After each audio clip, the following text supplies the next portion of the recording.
नमस्कार, मैं प्रिया राज। आप देख रहे हैं स्वराज पोस्ट। दरअसल देखा जाए तो बिहार कांग्रेस भी काफी एक्टिव नजर आ रही है। लगातार जब बिहार विधानसभा चुनाव का माहौल था तो कांग्रेस अपनी मजबूती धरातल पर पेश कर रही थी। लगातार राहुल गांधी का बिहार दौरा हो रहा था, बड़े बड़े मुद्दे उठाए जा रहे थे। वोट चोरी जैसे मुद्दे उठाकर उन्होंने एनडीए सरकार को खूब घेरने का काम किया। लेकिन जब चुनावी परिणाम निकलकर सामने आ गए तो ऐसे में कांग्रेस की हलचल पर विराम लग गई और सभी चुप होकर बैठ गए। लेकिन कुछ ही दिन बाद देखा गया कि कांग्रेस में फिर से हंगामा होना शुरू हो गया। कांग्रेस के ही जो कुछ चेहरे हैं वो लगातार कांग्रेस आवास पहुंचते हैं, जहां उनका सदाकत आश्रम आवास है, वहां पे जा करके लगातार नारेबाजी करना शुरू कर देते हैं। राजेश राम को हटाने और कृष्णा अलावरू को हटाने की मांग लगातार जोरों से चलती रहती है। हम भी वहां मौजूद थे, वहां तमाम जुटे कार्यकर्ताओं से बातचीत की। उन्होंने कहा कि गलती राहुल गांधी की नहीं, गलती ये राजेश राम और कृष्णा अलावरू की है, जिन्होंने पैसे लिए और टिकट बांटे। जो जिस काबिल था उसे टिकट नहीं दिया गया और ये नाराजगी लगातार देखने को मिला, जिस दौरान पप्पू यादव उन समर्थकों को मनाने भी पहुंचे थे। ये सारा दृश्य कांग्रेस के ऑफिस में देखने को मिला था, जब दूसरी तरफ एनडीए के अंदर जश्न का माहौल था। लेकिन आज फिर से कांग्रेस ने एक बड़ी बैठक बुला दी है और इस बैठक में क्या कुछ चल रहा है इस पर सभी की नजरें टिकी हुई है। क्या फिर से कांग्रेस के अंदर कुछ टूट हो रही है?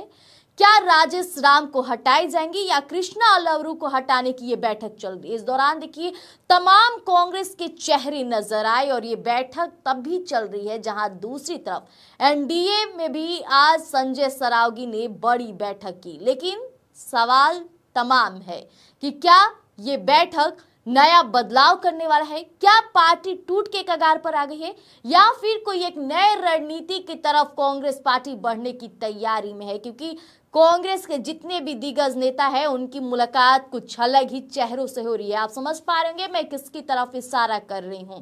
लेकिन फिलहाल ये कांग्रेस की बैठक चल रही है। सीधे तौर पे हम आपको पूरी बात बताते हैं।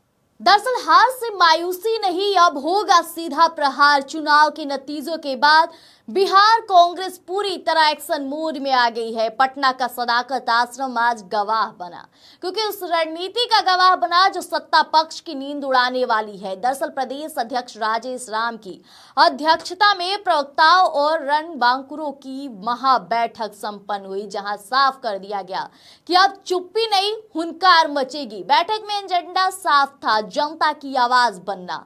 अब राजेश राम ने प्रवक्ताओं को दो टूक कहा कि बिहार की जनता की उम्मीदों पर सत्ता पक्ष ने झूठे वादों का बुलडोजर चला दिया है। अब कांग्रेस इन उम्मीदों को आवाज देगी। दरअसल राजेश राम का मुख्य संदेश था कि वोट की चोरी और झूठ के सहारे चल रही सरकार को बेनकाब करना है और जनता की आशाओं और आकांक्षाओं के लिए मजबूती से खड़ा होना है। पार्टी की नीतियों और नेतृत्व की योजनाओं को घर घर पहुंचाना है। देखिए मुद्दा साफ निकल कर आ गया। सिर्फ मीडिया ही नहीं, जमीन पर भी घेराबंदी की तैयारी है और आज सभी फ्रंटल संगठनों, मोर्चा और विभागों की अहम बैठक हुई।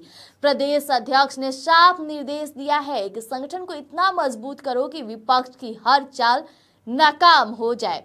अब इस वैचारिक मंथन में media chairman Rajesh Rathore, social media के धुरंधर सौरभ सिन्हा, पूर्व विधायक प्रतिमा कुमारी दास समेत अमित कुमार टूना, डॉक्टर स्नेह आशीष वर्धन, असित नाथ तिवारी और रूपम यादव जैसे तेज तरार पैनलिस्ट शामिल रहे। ऐसे में साफ है कि बिहार कांग्रेस अब बैकफुट पर नहीं बल्कि फ्रंट फुट पर खेलने को तैयार है। तो क्या ये सदाकत आश्रम की अब नई रणनीति 2026 की जमीन तैयार कर पाएगी?